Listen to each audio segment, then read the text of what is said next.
ವಿದ್ಯಾರ್ಥಿಗಳೇ, ಬೆಳಗಿನ ಶುಭೋದಯಗಳು. ಇವತ್ತು ನಾವು ಸಾಫ್ಟ್ ಕೋರ್ನಲ್ಲಿ ಬರ್ತಕ್ಕಂಥ ಪತ್ರಿಕೆ 4.3 ಹಿಸ್ಟ್ರಿ ಆಫ್ ಚೀನಾ ಮತ್ತು ಜಪಾನ್ ಸಿನ್ಸ್ 1839 ಅನ್ನುವಂಥ ವಿಷಯಗಳನ್ನು ಹಿಂದೆ ನಾವು ರೆಗ್ಯುಲರ್ ಕ್ಲಾಸ್ಗಳಲ್ಲಿ ಅದರ ಬಗ್ಗೆ ಸಾಕಷ್ಟು ವಿಷಯಗಳನ್ನು ನಾವು ಚರ್ಚೆ ಮಾಡಿದ್ವಿ. ಅದರ ಮುಂದುವರೆದಿರ್ತಕ್ಕಂಥ ತರಗತಿ ನಾವು ಇವತ್ತು ಆನ್ಲೈನಲ್ಲಿ ಪ್ರಾರಂಭ ಮಾಡ್ತಾ ಇದ್ದೀವಿ. ಅದರಲ್ಲಿ ಮಿಲಿಟರಿ ನಾಯಕರ ಕಾಲ ಅಂತ ಇಟ್ಕೊಂಡ್ಬಿಟ್ಟು 1916ರಿಂದ 1918 ಅಂತ ಬರ್ತದೆ. ಇದರ ಬಗ್ಗೆ ನಾವು ಚರ್ಚೆ ಮಾಡೋದಾದರೆ ಇಂಟ್ರೊಡಕ್ಷನ್ ಪೀಠಿಕೆ 1916ರಲ್ಲಿ ಇವಾನ್ ಶಿಕಾಯಿ ನಿಧನ ಹೊಂದಿದ ಮೇಲೆ 1928ರಲ್ಲಿ ಚಿಯಾಂಗ್ ಕೈಶೇಕ್ ಅಂತಕ್ಕಂಥವನು ಚೀನಾದಲ್ಲಿ ಅಧಿಕಾರಕ್ಕೆ ಬರ್ತಾನೆ. ಚಿಯಾಂಗ್ ಕೈಶೇಕ್ ಅಂತಕ್ಕಂಥವನು ಅಧಿಕಾರಕ್ಕೆ ಬರುವವರೆಗೆ ಚೀನಾದ ರಾಜಕೀಯ ನೀತಿ ತುಂಬ ಅವ್ಯವಸ್ಥೆಯಿಂದ ಕೂಡಿದ್ದಾಗಿತ್ತು. ರಾಜಕೀಯದಲ್ಲಿ ಡಿಸಿಪ್ಲಿನ್ ಅಂತ ಹೇಳ್ತೀವಲ್ಲ, ಶಿಸ್ತಾಗಲಿ, ನೀತಿಯಾಗಲಿ, ನಿಯಮಗಳಾಗಲಿ ಅಥವಾ ವ್ಯವಸ್ಥಿತವಾಗಿರ್ತಕ್ಕಂಥ ಆಡಳಿತ ಇರಲಿಲ್ಲ ಅನ್ನುವಂಥದ್ದು ಗೊತ್ತಾಗ್ತದೆ. ಅಂದರೆ 1928ರವರೆಗೆ ಚೀನಾದಲ್ಲಿನ ರಾಜಕೀಯ ವ್ಯವಸ್ಥೆ ಅಭದ್ರತೆಯಿಂದ ಕೂಡಿತು ಅಂತಕ್ಕಂಥದ್ದು. ಎಲ್ಲೆಡೆ ಅರಾಜಕತೆ ತಲೆದೋರಿ ದೇಶ ಅನೈಕ್ಯತೆ ಬೀಡಾಗಿದ್ದಿತ್ತು. ಪೀಕಿಂಗ್ನ ಕೇಂದ್ರ ಸರ್ಕಾರ ಅಸಮರ್ಥಗೊಳ್ಳಲಾಗಿ ಪ್ರಾಂತೀಯ ಮುಖಂಡರು ಸ್ವತಂತ್ರ ಪ್ರವೃತ್ತಿಯನ್ನು ಬೆಳೆಸಿಕೊಳ್ಳೋದಕ್ಕೆ ಪ್ರಯತ್ನ ಮಾಡ್ತಾರೆ. ದೇಶದ ಏಕತೆ ಅನ್ನುವಂಥದ್ದು ಒಡೆದು ಹೋಗ್ತದೆ, ಛಿದ್ರವಾಗ್ತದೆ, ನುಚ್ಚುನೂರಾಗ್ತದೆ.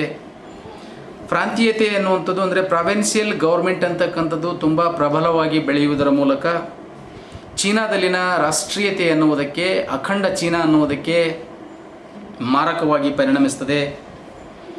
ತಮ್ಮ ಸೇನಾ ನೆಲೆಯ ನೆರವಿನಿಂದ ಪ್ರಾಂತಗಳಲ್ಲಿ ವಾರ್ ಲಾರ್ಡ್ಸ್ ಅಥವಾ ಸೇನಾ ನಾಯಕರು ಅಂತಕ್ಕಂಥವರು ತಮ್ಮದೇ ಆಗಿರತಕ್ಕಂಥ ಕೇಂದ್ರ ಸರ್ಕಾರದ ಆದೇಶಗಳನ್ನು ಧಿಕ್ಕರಿಸಿ ಅಥವಾ ಕೇಂದ್ರ ಸರ್ಕಾರ ಇವರಿಗೆ ಮಾಡತಕ್ಕಂಥ ಮಾರ್ಗದರ್ಶನವನ್ನು ಧಿಕ್ಕರಿಸಿ ಸಾಧ್ಯವಾದಷ್ಟು ಮಟ್ಟಿಗೆ ತಮ್ಮದೇ ಆಗಿರತಕ್ಕಂಥ ಇಡೀ ಚೀನಾ ದೇಶವನ್ನು ತಮ್ಮ ಹತೋಟಿಗೆ, ತಮ್ಮ ನಿಯಂತ್ರಣದಲ್ಲಿ ತೆಗೆದುಕೊಳ್ಳೋದಕ್ಕೆ ಪ್ರಯತ್ನ ಮಾಡ್ತಾರೆ ಈ ಸೇನಾ ನಾಯಕರು.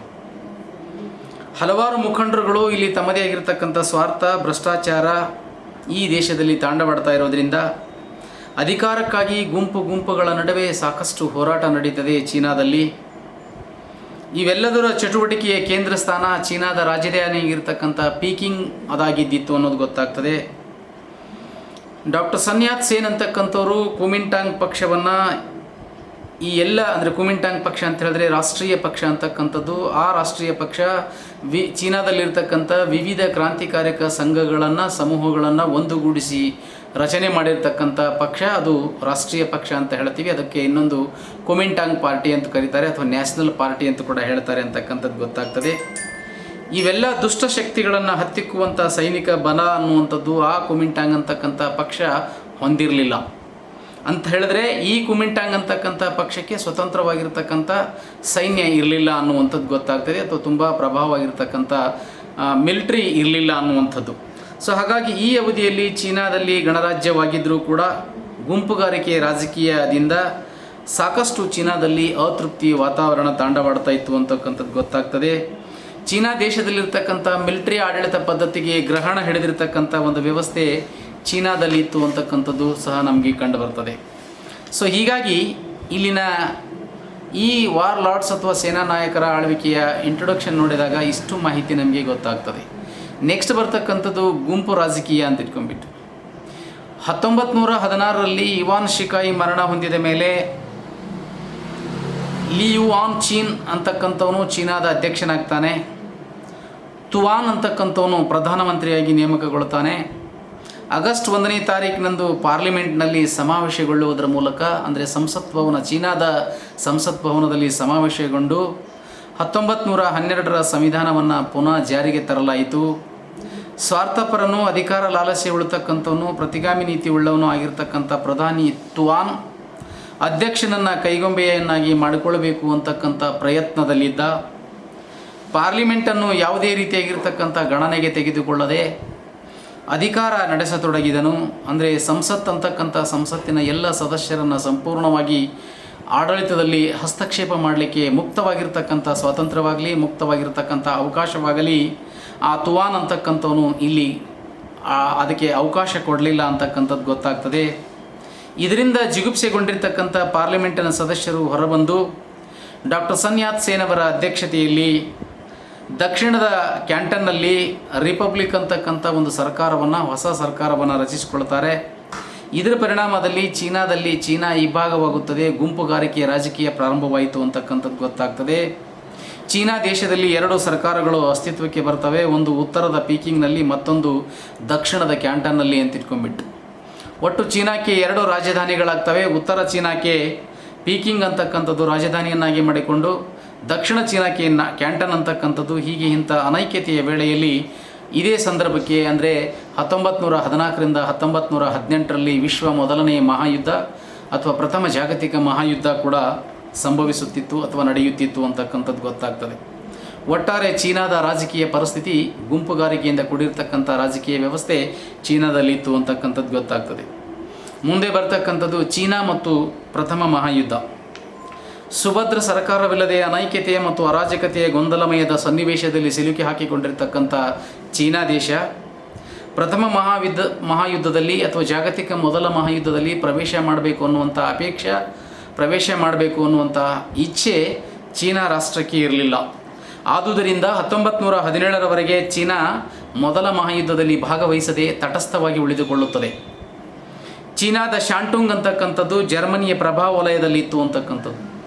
ಚೀನಾದಲ್ಲಿ ಅತ್ಯಂತ ಪ್ರಭಾವಶಾಲಿಯಾಗಿರ್ತಕ್ಕಂಥ ಪ್ರದೇಶ, ಕೇಂದ್ರಾಡಳಿತ ಪ್ರದೇಶವಾಗಿರ್ತಕ್ಕಂಥ ಶಾಂಟುಂಗ್ ಅಂತಕ್ಕಂಥದ್ದು ಜಪಾನಿನ ಹಿಡಿತದಲ್ಲಿ, ಜಪಾನಿನ ನಿಯಂತ್ರಣದಲ್ಲಿತ್ತು. ಅಲ್ಲಿ ಜರ್ಮನಿಯ ಆಸ್ತಿಪಾಸ್ತಿ ಹೊಂದಿದ್ದಿತ್ತು. ಜಪಾನಿಗೆ ಶಾಂಟುಂಗ್ ಮೇಲೆ ಕಣ್ಣು ಬೀಳುತ್ತದೆ. ಮಿತ್ರ ರಾಷ್ಟ್ರಗಳಾಗಿರ್ತಕ್ಕಂಥ ಬ್ರಿಟನ್, ಫ್ರಾನ್ಸ್ ಮತ್ತು ರಷ್ಯಾಗಳನ್ನೇ ಒಪ್ಪಂದ ಮಾಡಿಕೊಂಡಿರ್ತಕ್ಕಂಥ ಜಪಾನ್ ಚೀನಾದಲ್ಲಿ ತನ್ನದೇ ಆಗಿರ್ತಕ್ಕಂಥ ಪ್ರವೇಶವನ್ನು ಮಾಡಬೇಕು ಅಂತ ಇಟ್ಕೊಂಡ್ಬಿಟ್ಟು ಜರ್ಮನಿ ಹೊಂದಿರತಕ್ಕಂಥ ಪ್ರದೇಶಗಳನ್ನು ತನಗೆ ಬಿಟ್ಟುಕೊಳ್ಳುವುದರಲ್ಲಿ ಅಥವಾ ತಾನು ಪಡ್ಕೊಳ್ಳೋದರಲ್ಲಿ ಮುತುವರ್ಜಿಯನ್ನು ವಹಿಸ್ತದೆ ಜಪಾನ್. ಈ ರೀತಿಯಾಗಿರ್ತಕ್ಕಂಥ ಜರ್ಮನಿ ಮೇಲೆ ಒತ್ತಡವನ್ನು ಹಾಕುತ್ತದೆ. ಆ ಪ್ರದೇಶಗಳನ್ನು ಅಂದರೆ ಶಾಂಟುಂಗ್ ಅಂತಕ್ಕಂಥ ಪ್ರದೇಶವನ್ನು ತನಗೆ ಬೇಕು ಅಂತ ಇಟ್ಕೊಂಡ್ಬಿಟ್ಟು ಜಪಾನ್. ಆದರೆ ಜರ್ಮನಿ ತೋರಿರ್ತಕ್ಕಂಥ ತಿರಸ್ಕಾರದಿಂದಾಗಿ ಮುಖಭಂಗ ಉಂಟಾಗ್ತದೆ ಜಪಾನಿಗೆ. ಅಂದರೆ ಜರ್ಮನಿ ಅದಕ್ಕೆ ಒಪ್ಪೋದಿಲ್ಲ. ಆ ಶಾಂಟುಂಗ್ ಅಂತಕ್ಕಂಥ ಬೃಹತ್ ಪ್ರದೇಶವನ್ನು ಅದು ಬಿಟ್ಟುಕೊಡೋದಿಲ್ಲ. ಜಪಾನ್ ಚೀನಾದಲ್ಲಿ ಜರ್ಮನ್ ಪ್ರವೇಶಗಳ ಮೇಲೆ ತನ್ನದೇ ಆಗಿರ್ತಕ್ಕಂಥ ಸೈನ್ಯವನ್ನು ನುಗ್ಗಿಸುವುದರ ಮೂಲಕ ಜಪಾನ್ ಚೀನಾದಲ್ಲಿ ತಟಸ್ಥತೆಯನ್ನು ಉಲ್ಲಂಘಿಸುತ್ತದೆ. ಅಲ್ಲದೆ ಜರ್ಮನರು ಅಲ್ಲಿಂದ ಕಾಲ್ತೆಗೆಸಿ 1915ರಲ್ಲಿ ತನ್ನ 21 ಬೇಡಿಕೆಗಳನ್ನು ಚೀನಾದ ಮುಂದೆ ಇಡುತ್ತದೆ ಜರ್ಮನ್ ರಾಷ್ಟ್ರ. ಈ ಹಿಂದೆ 21 ಬೇಡಿಕೆಗಳ ಬಗ್ಗೆ ನಾವು ಸುದೀರ್ಘವಾಗಿ ಕೂಲಂಕುಷವಾಗಿ ಚರ್ಚೆ ಮಾಡಿದ್ದೀವಿ. ಬಹುಶಃ ಅದು ತಮ್ಮೆಲ್ಲರ ಗಮನಕ್ಕೆ ಈ ಹಿಂದೆ ತರಲಾಗಿದೆ. ಅದು ತಮಗೆ ತಿಳಿದಿದೆ ಅಂತ ನಾನು ಭಾವಿಸಿಕೊಳ್ತೇನೆ. ತನ್ನ ಚಕ್ರಾಧಿಪತ್ಯದಲ್ಲಿ ಚೀನಾಕ್ಕೆ ಸೇರಿರ್ತಕ್ಕಂಥ ವಿಸ್ತಾರವಾಗಿರ್ತಕ್ಕಂಥ ಪ್ರದೇಶಗಳನ್ನು ಸೇರಿಸಿಕೊಳ್ಳುವುದು ಈ ಬೇಡಿಕೆಗಳ ಅಂದರೆ 21 ಬೇಡಿಕೆಗಳ ಪ್ರಮುಖವಾಗಿರ್ತಕ್ಕಂಥ ಉದ್ದೇಶವಾಗಿದ್ದಿತ್ತು. ಒಂದು ಪಕ್ಷ ಅವುಗಳು ಚೀನಾ ಏನಾದರೂ ಆ 21 ಬೇಡಿಕೆಗಳನ್ನು ಒಪ್ಪಿಕೊಂಡಿದ್ದೇ ಆದಲ್ಲಿ ಆ ಚೀನಾ ಅಂತಕ್ಕಂಥ ಬೃಹತ್ ರಾಷ್ಟ್ರ ಅತ್ಯಂತ ಚಿಕ್ಕದಾಗಿರ್ತಕ್ಕಂಥ ಜಪಾನಿನ ವಸಾಹತುದಲ್ಲಿ, ಜಪಾನಿನ ನಿಯಂತ್ರಣದಲ್ಲಿ ಉಳಿಯಬೇಕಾಗಿರ್ತಕ್ಕಂಥ ಪರಿಸ್ಥಿತಿ ಬಂದ್ಬಿಡ್ತದೆ. ಆದರೆ ತನಗೆ ರಹಸ್ಯವಾಗಿ ಬಂದ ಈ ಬೇಡಿಕೆಗಳನ್ನು ಪೀಕಿಂಗ್ ಸರ್ಕಾರ ಬಹಿರಂಗವನ್ನು ಪಡಿಸುತ್ತದೆ. ಇದರಿಂದ ಕ್ರೋಧಗೊಂಡಿರ್ತಕ್ಕಂಥ ಚೀನಿಯರ ಜಪಾನ್ ವಿರುದ್ಧ ಘೋಷಣೆಯನ್ನು ಕೂಗುತ್ತಾರೆ. ಆದರೆ ಯುದ್ಧ ನಡೆಸುವಂಥ ಚೈತನ್ಯ ಅದಕ್ಕಿರಲಿಲ್ಲ. ಹೀಗಾಗಿ ಕೆಲವು ಮಾರ್ಪಾಡುಗಳನ್ನು ಮಾಡಿಕೊಳ್ಳುವುದರ ಮೂಲಕ ಜಪಾನಿನ ಕೆಲವು ಬೇಡಿಕೆಗಳನ್ನು ಚೀನಾ ಈಡೇರಿಸುವುದಕ್ಕೆ ಮುಂದಾಗುತ್ತದೆ. ಅಮೆರಿಕದ ಸಲಹೆಯಂತೆ ಚೀನಾ ಮತ್ತು ಜರ್ಮನಿಯೊಡನೆ ತನ್ನೆಲ್ಲ ಸಂಪರ್ಕವನ್ನು ಕಳೆದುಕೊಂಡು ಅಂದಿನ ಪ್ರಧಾನಿಯಾಗಿರ್ತಕ್ಕಂಥ ತುವಾನ್ ರಾಷ್ಟ್ರಗಳೊಡನೆ ವ್ಯವಹರಿಸಿ ಅವರ ಪರವಾಗಿ ಯುದ್ಧದಲ್ಲಿ ಚೀನಾವನ್ನು ಧುಮುಕಿಸುವಂತಹ ಪ್ರಯತ್ನವನ್ನು ಮಾಡುತ್ತಾನೆ. ಯುದ್ಧದ ನಂತರ ಜರುಗಿರ್ತಕ್ಕಂಥ ವರ್ಸೆಲ್ಸ್ ಒಪ್ಪಂದ 1919ರಲ್ಲಿ ಫ್ರಾನ್ಸಿನ ರಾಜಧಾನಿಯಾಗಿರ್ತಕ್ಕಂಥ ಪ್ಯಾರಿಸ್ನಿಂದ 12 ಮೈಲಿ ದೂರದಲ್ಲಿರ್ತಕ್ಕಂಥ ವರ್ಸೆಲ್ಸ್ ಒಪ್ಪಂದದಲ್ಲಿ ಚೀನಾವು ಕೂಡ ಭಾಗವಹಿಸುತ್ತದೆ. ಮೊದಲ ಮಹಾಯುದ್ಧ ಮುಕ್ತಾಯವಾದ ಮೇಲೆ ಪ್ಯಾರಿಸ್ಸಿನ ಶಾಂತಿ ಸಮ್ಮೇಳನದಲ್ಲಿ ಭಾಸ್ಕರ್ ದಂಗೆಯ ಒಪ್ಪಂದದ ಪ್ರಕಾರ ಪಾಶ್ಚಾತ್ಯರು ಚೀನಾದ ಮೇಲೆ ಹೇರಿರ್ತಕ್ಕಂಥ ಹಲವಾರು ಬೇಡಿಕೆಗಳನ್ನು ಚೀನಾಕ್ಕೆ ಈಗ ರಿಯಾಯಿತಿ ಸಿಗುತ್ತದೆ. ಶಾಂಟುಂಗ್ ಅಂತಕ್ಕಂಥ ಬೃಹತ್ ಪ್ರದೇಶವನ್ನು ಮಾತ್ರ ಜಪಾನಿನ ಕೈ ಸೇರುವುದನ್ನು ಆ ಶಾಂತಿ ಸಮ್ಮೇಳನದಲ್ಲಿ ತಪ್ಪಿಸಲಾಗಲಿಲ್ಲ. ಮಿತ್ರ ರಾಷ್ಟ್ರಗಳು ಈ ಮುನ್ನ ಜಪಾನಿನೊಡನೆ ಮಾಡಿಕೊಂಡಿರ್ತಕ್ಕಂಥ ರಹಸ್ಯ ಒಪ್ಪಂದಗಳು ಅಡ್ಡ ಬಂದು ಚೀನಾದ ಕೂಗು ಯಾರಿಗೂ ಮನವರಿಕೆಯಾಗಲಿಲ್ಲ. ಚೀನಾದ ಸಮಸ್ಯೆ ಏನು ಅನ್ನುವಂಥದ್ದು ಪ್ಯಾರಿಸ್ಸಿನ 1919ರ ಸಮ್ಮೇಳನದಲ್ಲಿ ಚೀನಾದ ಸಮಸ್ಯೆಯನ್ನು ಯಾರೂ ಆಲಿಸಲಿಲ್ಲ, ಯಾರೂ ಕೇಳಲಿಲ್ಲ ಅಂತಕ್ಕಂಥದ್ದು ಗೊತ್ತಾಗ್ತದೆ. ಚೀನಾ ಜರ್ಮನಿಯೊಡನೆ ಪ್ರತ್ಯೇಕವಾಗಿರ್ತಕ್ಕಂಥ ಒಪ್ಪಂದವನ್ನು ಮಾಡಿಕೊಂಡಿತು. ಆ ಪ್ರಕಾರ ಜರ್ಮನಿ ಚೀನಾದಲ್ಲಿ ಹೊಂದಿರತಕ್ಕಂಥ ಎಲ್ಲ ಸವಲತ್ತುಗಳನ್ನು ಬಿಟ್ಟುಕೊಡುತ್ತದೆ. ಜಪಾನ್ ಶಾಂಟುಂಗ್ನಲ್ಲಿ ಪಡೆದಿರತಕ್ಕಂಥ ವಿಶೇಷವಾಗಿರ್ತಕ್ಕಂಥ ಹಕ್ಕುಗಳು ಚೀನಾ ವಿರೋಧಿಸುತ್ತದೆ. ಆ ಕಾರಣದಿಂದಲೇ ಅದು ವರ್ಸೆಲ್ಸ್ ಒಪ್ಪಂದಕ್ಕೆ ಸಹಿ ಹಾಕದೆ ಹೊರಬೀಳಬೇಕಾದಂಥ ಪರಿಸ್ಥಿತಿ ನಿರ್ಮಾಣಗೊಳ್ಳುತ್ತದೆ. ಈ ಕಾಲದಲ್ಲಿ ಉತ್ತರ ಚೀನಾದ ಪೀಕಿಂಗ್ ಸರ್ಕಾರ ಪ್ರಬಲವಾಗಿರ್ತಕ್ಕಂಥ ಸೈನಿಕ ನಾಯಕರುಗಳ ಹತೋಟಿಗೆ ಒಳಪಡುತ್ತದೆ. ಅವರಲ್ಲಿ 4 ಗುಂಪುಗಳಿದ್ದವು. ಒಂದೊಂದು ಗುಂಪಿಗೆ ಒಬ್ಬೊಬ್ಬ ಪ್ರಬಲವಾಗಿರ್ತಕ್ಕಂಥ ನಾಯಕನ ಮುಷ್ಟಿಯಲ್ಲಿ ಇದ್ದಿರ್ತಕ್ಕಂಥದ್ದು ಚೀನಾ ಪ್ರದೇಶದಲ್ಲಿ ಇದ್ದಿರ್ತಕ್ಕಂಥದ್ದು. ಈ ಮುಖಂಡರುಗಳಲ್ಲಿ ಅಂದರೆ 4 ಗುಂಪುಗಳಿತ್ತು ಅಂತ ಹೇಳಿದಿವಲ್ಲ, ಆ 4 ಗುಂಪುಗಳಲ್ಲಿ ಆ 4 ಗುಂಪುಗಳ ಪ್ರಮುಖವಾಗಿರ್ತಕ್ಕಂಥ ಮುಖಂಡರು ಯಾಳು ಅಂತ ಹೇಳಿದ್ರೆ, ನಂಬರ್ 1 ಪೆಂಗ್, ನಂಬರ್ 2 ತುವಾನ್, ನಂಬರ್ 3 ಒಫೈ, ನಂಬರ್ 4 ಚಾಂಗ್. ಪೀಕಿಂಗ್ ಯಾವ ಪಕ್ಷದ ಕೈಯಲ್ಲಿರುತ್ತದೆಯೋ ಅದು ಪ್ರಬಲವಾಗಿರ್ತಕ್ಕಂಥದ್ದು ಅನ್ನುವಂಥ ನಂಬಿಕೆ ಇದಕ್ಕೆ ಅತ್ಯಂತ ಪ್ರಬಲವಾಗಿರ್ತಕ್ಕಂಥ ಕಾರಣವಾಗುತ್ತದೆ. ರಾಜಧಾನಿಯಾಗಿರ್ತಕ್ಕಂಥ ಅಂದರೆ ಉತ್ತರ ಚೀನಾದ ರಾಜಧಾನಿಯಾಗಿರ್ತಕ್ಕಂಥ ಪೀಕಿಂಗ್ ಹತೋಟಿಯಲ್ಲಿದ್ದರೆ ಆಡಳಿತ ಯಂತ್ರ ಪೂರ್ಣ ಪಕ್ಷದ ಅಧೀನವಾಗುತ್ತಿತ್ತು. ವಿದೇಶಗಳೊಡನೆ ಸಾಲಗಳಿಗಾಗಿ ಸಂಪರ್ಕ ವ್ಯವಹಾರ ಸುಗಮವಾಗುತ್ತಿತ್ತು. ಒಂದು ಗುಂಪು ಮತ್ತೊಂದನ್ನು ತುಳಿದು ಅಧಿಕಾರವನ್ನು ನಡೆಸುವಂಥ ಗುಂಪುಗಾರಿಕೆ ಚೀನಾ ದೇಶದಲ್ಲಿ ಇತ್ತು ಅಂತಕ್ಕಂಥದ್ದು ಗೊತ್ತಾಗ್ತದೆ. ಹೀಗೆ ಅಧಿಕಾರದ ಸಂದರ್ಭದಲ್ಲಿ ಚೀನಾದಲ್ಲಿ ವಾರ್ಲಾರ್ಡ್ಸ್ ಅಥವಾ ಸೇನಾ ನಾಯಕರು ಅಂತಕ್ಕಂಥವರು ಅತ್ಯಂತ ಪ್ರಭಾವಶಾಲಿಯಾಗಿರ್ತಕ್ಕಂಥ ತಮ್ಮದೇ ಆಗಿರ್ತಕ್ಕಂಥ ಪ್ರದೇಶಗಳಲ್ಲಿ ಆಡಳಿತವನ್ನು ನಡೆಸುವುದಕ್ಕೆ ಸ್ವಾರ್ಥ ರಾಜಕಾರಣವನ್ನು ಮಾಡತಕ್ಕಂಥ ವ್ಯವಸ್ಥೆ ಈ ವಾರ್ಲಾರ್ಡ್ಸ್ ಅಥವಾ ಸೇನಾ ನಾಯಕರು ಅಂತಕ್ಕಂಥದ್ದು ಚೀನಾದಲ್ಲಿ ಆಡಳಿತವನ್ನು ಮುನ್ನಡೆಸುತ್ತಾರೆ. ಸೈನಿಕ ನಾಯಕನಾಗಿರ್ತಕ್ಕಂಥ ಪೆಂಗ್ ಅಂತಕ್ಕಂಥ ಪಕ್ಷದವರು 1916ರಿಂದ 1918ರ ಅವಧಿಯವರೆಗೆ ಕೆಲವು ಪ್ರಾಂತಗಳಲ್ಲಿ ತಮ್ಮದೇ ಆಗಿರ್ತಕ್ಕಂಥ ಪ್ರಾಬಲ್ಯವನ್ನು ಸ್ಥಾಪಿಸಿಕೊಳ್ತಾರೆ. ಪ್ರಧಾನಿಯಾಗಿರ್ತಕ್ಕಂಥ ತುವಾನ್ ಈ ಪಕ್ಷದವರು 1918ರಿಂದ 1920ರ ಅವಧಿಯವರೆಗೆ ಕೆಲವು ಪ್ರಾಂತಗಳಲ್ಲಿ, ಯಾವ ಪಕ್ಷವು ಪ್ರಬಲವಿಲ್ಲದೆ ಇದ್ದಿರತಕ್ಕಂಥ ಅವಧಿ ಅದು 1920ರಿಂದ 1922ರಲ್ಲಿ. ಸೇನಾ ನಾಯಕನಾಗಿರ್ತಕ್ಕಂಥ ಓಪೈಪೋ ಅಂತಕ್ಕಂಥವನು ಈ ಪಕ್ಷ 1922ರಿಂದ 1924ರ ಅವಧಿಯಲ್ಲಿ ತನ್ನದೇ ಆಗಿರ್ತಕ್ಕಂಥ ಕೆಲವು ಪ್ರಮುಖವಾಗಿರ್ತಕ್ಕಂಥ ಪ್ರಾಂತಗಳಲ್ಲಿ ತಮ್ಮ ಅಧಿಕಾರವನ್ನು ಪ್ರಾರಂಭಿಸುತ್ತಾರೆ. ಮಂಚೂರಿಯಾದ ದಂಡನಾಯಕನಾಗಿರ್ತಕ್ಕಂಥ ಚಾಂಗ್ ತೋಲಿನ್ ಅಂತಕ್ಕಂಥವನು 1924ರಿಂದ 1928ರ ಅವಧಿವರೆಗೆ ಕೆಲವು ಪ್ರಾಂತಗಳನ್ನು ತನ್ನ ಹಿಡಿತದಲ್ಲಿ ಇಟ್ಕೊಂಡಿರ್ತಕ್ಕಂಥವನಾಗಿದ್ದ ಮಂಚೂರಿಯಾದ ದಂಡನಾಯಕ ಚಾಂಗ್ ತೋಲಿನ್ ಅಂತಕ್ಕಂಥವನು. 1928ರಲ್ಲಿ ಚಿಯಾಂಗ್ ಕೈಶೇಕನ ನೇತೃತ್ವದಲ್ಲಿ ಕುಮಿಂಟಾಂಗ್ ಅಂತಕ್ಕಂಥ ಅಥವಾ ರಾಷ್ಟ್ರೀಯ ಪಕ್ಷ ಅಂತಕ್ಕಂಥದ್ದು ಅಥವಾ ವಿವಿಧ ಸಂಘಟನೆಗಳ ಗುಂಪಿನಿಂದ ಕೂಡಿರ್ತಕ್ಕಂಥ ಸಮೂಹಗಳಿಂದ ಕೂಡಿರ್ತಕ್ಕಂಥ ಪಕ್ಷ ರಾಷ್ಟ್ರೀಯ ಪಕ್ಷದ ಸೇನಾ ಚಾಂಗ್ ತಿ ಲೋಸ್ ಅಂತಕ್ಕಂಥವನ್ನು ಕೊನೆಗಾಣಿಸಿ ರಾಷ್ಟ್ರೀಯ ಏಕತೆಯನ್ನು ತರುವುದರ ಮೂಲಕ ಈ ವಾರ್ಲಾರ್ಡ್ಸ್ ಅಂತಕ್ಕಂಥವರ ಆಳ್ವಿಕೆಯನ್ನು ಹತ್ತಿಕ್ಕುವುದಕ್ಕೆ, ತಡೆಗಟ್ಟುವುದಕ್ಕೆ, ಅವರ ಪ್ರಾಬಲ್ಯವನ್ನು ನಿರ್ಮೂಲನೆ ಮಾಡೋದಕ್ಕೆ ಪ್ರಯತ್ನ ಪಡ್ತಾರೆ ಅಂತಕ್ಕಂಥದ್ದು ಕೂಡ ಗೊತ್ತಾಗ್ತದೆ. ಇದು ವಾರ್ಲಾರ್ಡ್ಸ್ ಅಥವಾ ಸೇನಾ ನಾಯಕರಿಗೆ ಸಂಬಂಧಪಟ್ಟಿರ್ತಕ್ಕಂಥ ಮಾಹಿತಿ. ಮುಂದೆ ಬರ್ತಕ್ಕಂಥದ್ದು ಚಿಯಾಂಗ್ ಕೈಶೇಕ್. 1925ರಿಂದ 1949ರವರೆಗೆ ಚಿಯಾಂಗ್ ಕೈಶೇಕ್ ಅಂತಕ್ಕಂಥವನು ಆಧುನಿಕ ಚೀನಾವನ್ನು ನಿರ್ಮಾಣ ಮಾಡಬೇಕನ್ನುವಂಥ ಅನೇಕ ಮಹಾನ್ ನಾಯಕರುಗಳಲ್ಲಿ ಇವನು ಅತ್ಯಂತ ಪ್ರಬಲವಾಗಿರ್ತಕ್ಕಂಥ ನಾಯಕನಾಗಿದ್ದ.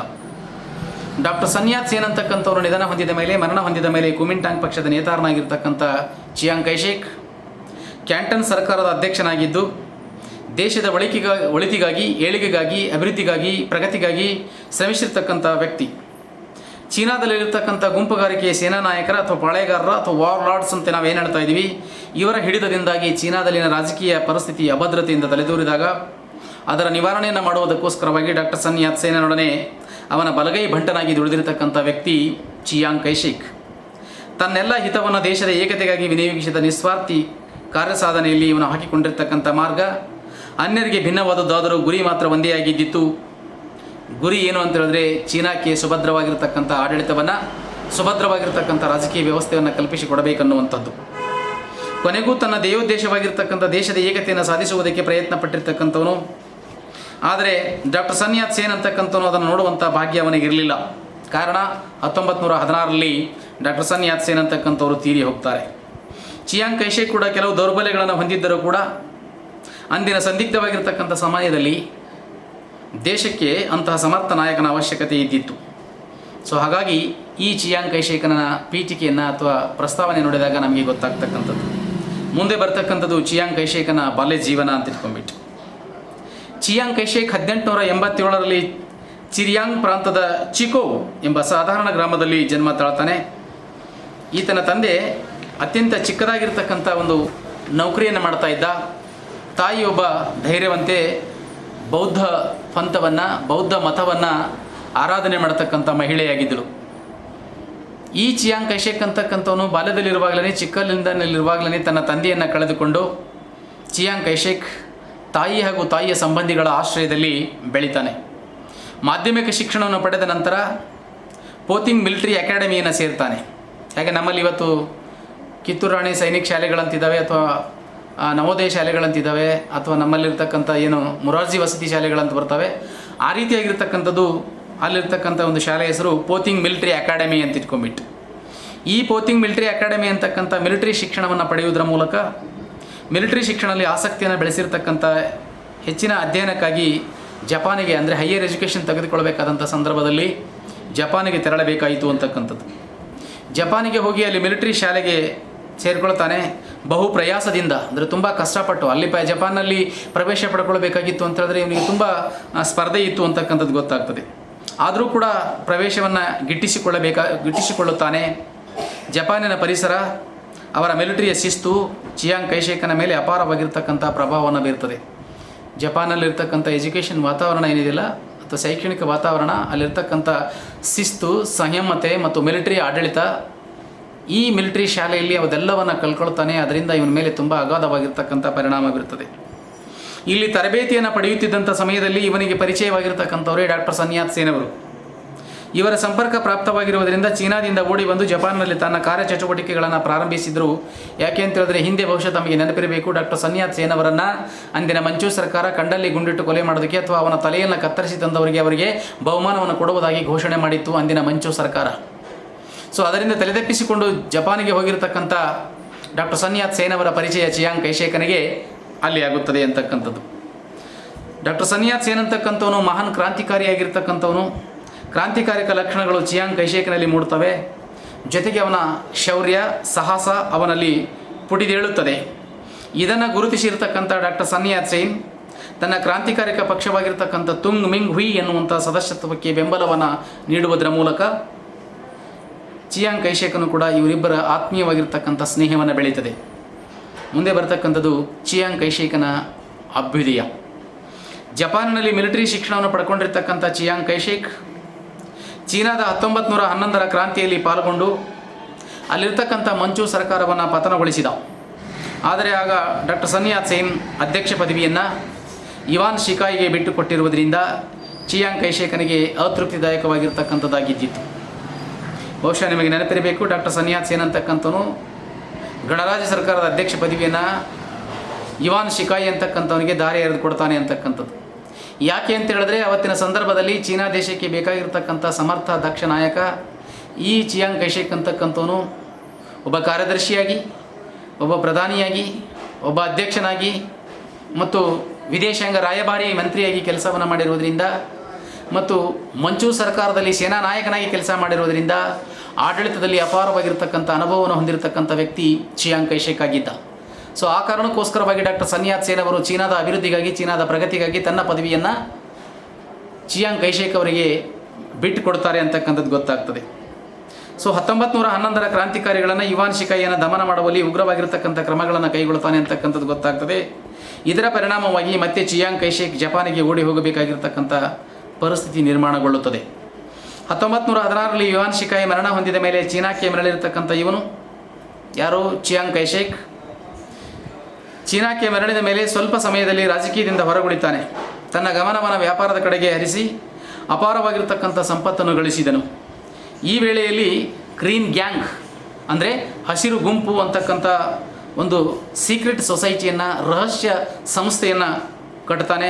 ಆ ರಹಸ್ಯ ಸಂಸ್ಥೆಯ ಸದಸ್ಯತ್ವವನ್ನು ಪಡ್ಕೊಳ್ತಾನೆ ಚಿಯಾಂಗ್ ಕೈಶೇಕ್. ಈ ಗ್ರೀನ್ ಗ್ಯಾಂಗ್ ಅಂತಕ್ಕಂಥದ್ದು ರಹಸ್ಯವಾಗಿರ್ತಕ್ಕಂಥ ಅಥವಾ ಗೌಪ್ಯ ಸಂಘ ಆಗಿದ್ದಿತ್ತು ಅಥವಾ ಗುಪ್ತ ಸಂಘವಾಗಿದ್ದಿತ್ತು ಅಂತಕ್ಕಂಥದ್ದು. ತದನಂತರದಲ್ಲಿ ಪುನಃ ರಾಜಕೀಯಕ್ಕೆ ಪ್ರವೇಶ ಮಾಡಿರ್ತಕ್ಕಂಥ ಚಿಯಾಂಗ್ ಕೈಶೇಕ್ ರಾಜಕೀಯದಲ್ಲಿ ಅತ್ಯಂತ ಪ್ರಮುಖವಾಗಿರ್ತಕ್ಕಂಥ ಪಾತ್ರವನ್ನು ವಹಿಸತೊಡಗಿದ. ತನ್ನ ಬಲಗೈ ಅಂತಿದ್ದಿರ್ತಕ್ಕಂಥ ಇವನನ್ನು ಡಾಕ್ಟರ್ ಸನ್ ಯಾತ್ ಸೇನ್ 1923ರಲ್ಲಿ ತನ್ನ ಉನ್ನತ ಮಿಲಿಟರಿ ಶಿಕ್ಷಣಕ್ಕಾಗಿ ರಷ್ಯಾಕ್ಕೆ ಕಳುಹಿಸಿಕೊಟ್ಟನು.